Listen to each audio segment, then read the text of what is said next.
everyone. My name is Ishan Gaba, and I'm here to present my ISTD internship project, which I completed under the guidance and mentorship of Mr. Rahul Bose. For the ISTD internship project, I chose the category Design, and my topic is Leveraging YouTube Analytics to Grow the Online Business of the Company. Before we dive in and see what all aspects we covered in the training program, I'd like to introduce the company that we're talking about here. So, the company is an education provider which aims on having some offline centers across the country in several states from where they can spread education among the masses. But before they went on to establish these offline centers, they decided to make these education channels on YouTube. Seeing the YouTube market and the online boom after COVID, the company realized that it would be a good move to first go live on YouTube and see how people or students react to their content. And even in the worst case scenario, if the content doesn't fetch in a lot of audience, it will help the company to spread a goodwill, a good name, and eventually bring more audience to the offline centers. Now, checking the objective of the study. The objective or the purpose of this training program is to establish these YouTube channels and ensure that the YouTube specialist or the YouTube professionals who will be taking care of these channels are well versed in everything that they require.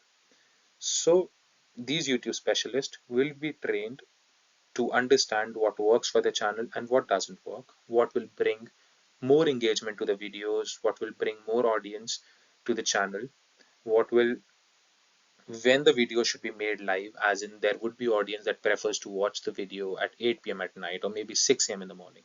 So that way, then what kind of content should be made live on what days? Like there would be times when over the weekend, general knowledge videos would work, and at the same time there would be days when on Mondays and Wednesdays we can have live sessions so that more and more audience comes to the channel and the views increases.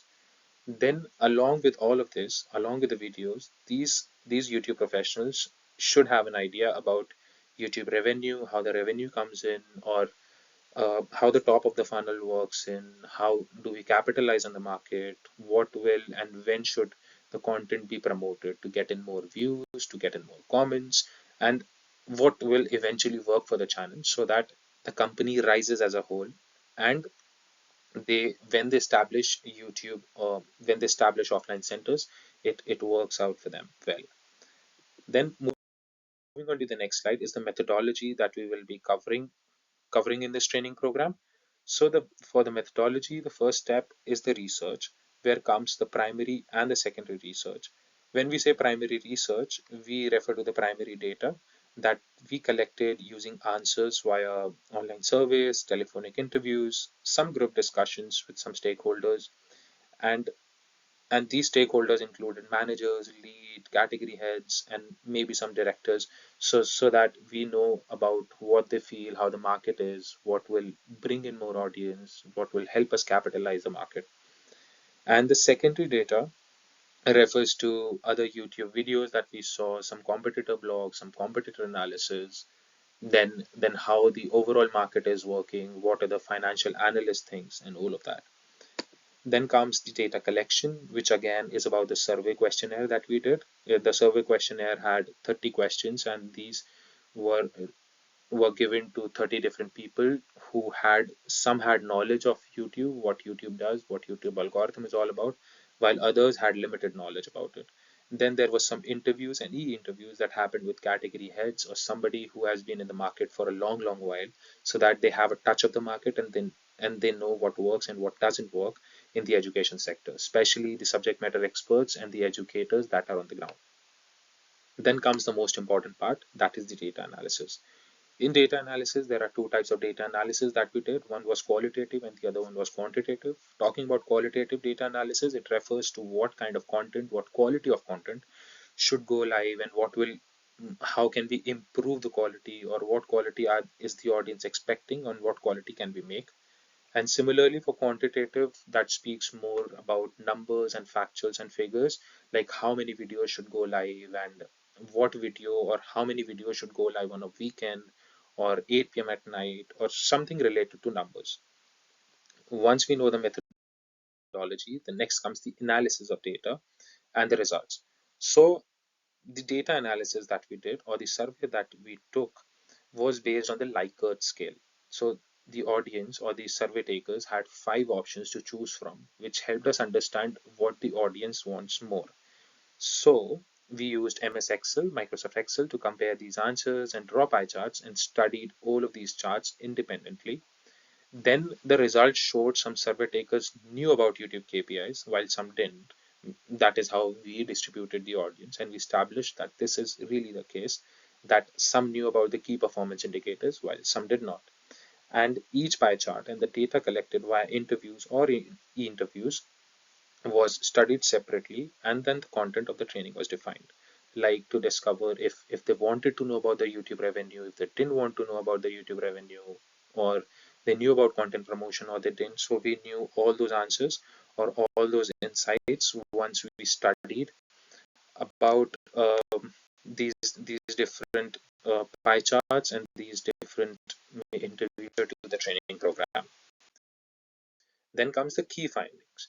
In these key findings, as we have been talking about, the key findings suggested that we should have some sessions that help us enlighten the trainees about YouTube KPIs, YouTube analytics, and YouTube algorithm as a whole. Because there were people who were really new to YouTube, and we were supposed to tell them that this is how the YouTube algorithm works, this is how the subject matter experts suggest it should work, then this is how the search engine optimization work. So a lot of those things. Then we should have an impactful content management system, as in we should know how many videos should go live, what should go live. We should have a proper structure, a proper content plan to ensure that there is always enough traffic on the channel, always enough content for the new viewers or the old viewers to come back and stay and learn. Then we must track the performance of our videos regularly so that we know what's working, what's not working, and compare them with different companies' channels, and in fact the channels within the company of different states, because there's always something or the other that we might be missing while the other person would be doing, maybe out of habit or maybe just as an experiment. And the last one was to have a basic understanding of the revenue flow, top of the funnel, click through ratio or CTR, and cross promotion, because cross promotion will bring us views, will increase the reach. Top of the funnel will help us understand what's working, what's not working, and if it is bringing enough audience, enough new audience, so that sales team or anybody can capitalize on it. While CTR will help us understand if the audience is really intrigued with the thumbnail that we are using, and if they aren't, we will go to the design team and fetch more value and get more value on the design part so that more audience can come and stay.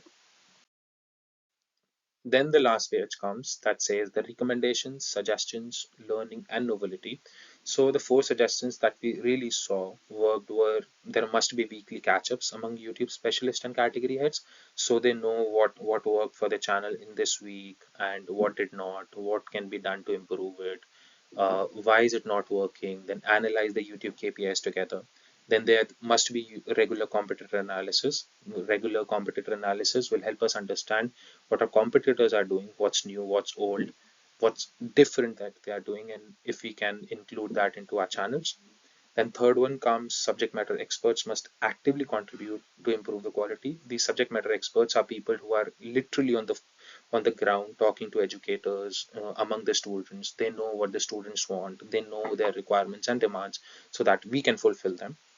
And last comes the design team. That design team must always be ready to help the YouTube team with thumbnails, with community posts, so that there can be more and more engagement and interaction on the channel.